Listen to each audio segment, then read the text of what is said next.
Alrighty guys, welcome back. Now let's talk tools and tips for this course on how to succeed. So first of all, we've already gone over Metabase, we've touched on BigQuery. Let's talk a little bit about Docker. And so Docker is going to be an app that you run on your computer. This is kind of a special app though. Rather than just doing one thing, this can do almost anything we want because Docker runs mini computers on your main computer, and in each of those mini computers, there's a specific app or functionality.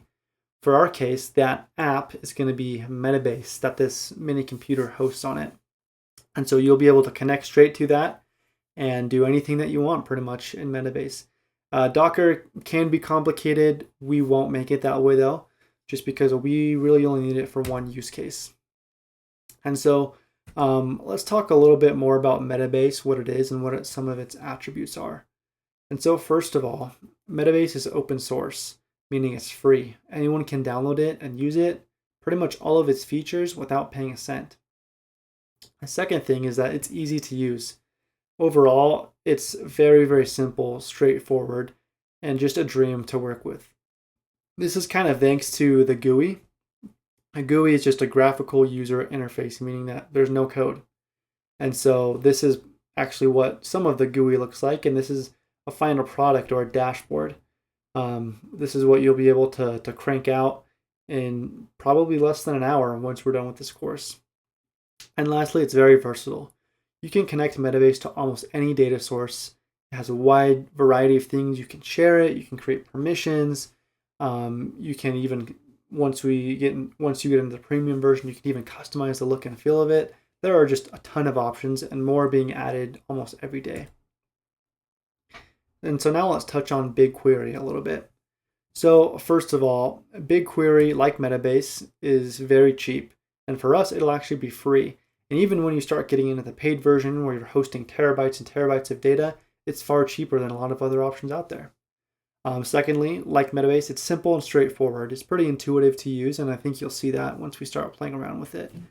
And it's just excellent at storing and especially querying large amounts of data. It has a lot of built-in algorithms to handle that large data and find the thing that you need really, really quickly. And just like I mentioned with Metabase, it's very, very versatile.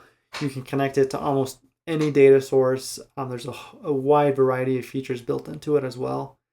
And it's also serverless, meaning that you don't have to go out and buy a big server in order to host all your data.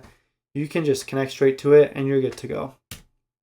And so real quick, we'll just touch on the documentation. I think this will be your number one source to find answers. I would say this course is second to the documentation. Whenever I get lost or stuck on a question, which happens to me sometimes, I'll often just turn to the documentation for Metabase or BigQuery. And there's tons of awesome answers in there. And if you've never used documentation before, we'll show you how to work through that. And so to end this off, I'll give you a few useful tips. And so the first one is follow along with me. If you can, have two monitors. If not, split screen is a great option. And so just have the video up and then the SQL server up or whatever we're doing in one tab. And you'll be able to learn it really, really quickly that way. Hand in hand with that, I really encourage you to do the practice examples, especially when it comes to the SQL. If you've never used SQL before, the best way to learn it is to practice, right? And so I'll give you a lot of practice problems as well as walk you through all of them once we're done in order to help you learn. And second to last, I encourage you to explore the docs. I already kind of touched on this, but that's probably where you can find most of your answers in the future. And so to end off, I would recommend if you're really stuck on something, use AI to explain it or do a quick search on Google. I all the time, if I'm stuck on some complex topic that I can't understand, I'll just ask AI, be like, hey, ChatGPT or Claude or whatever one is your favorite. Explain this to me in 5 steps and give me an example, and it helps a ton. And so without further ado, let's go ahead and end this module and get started with the rest of the course. See you there.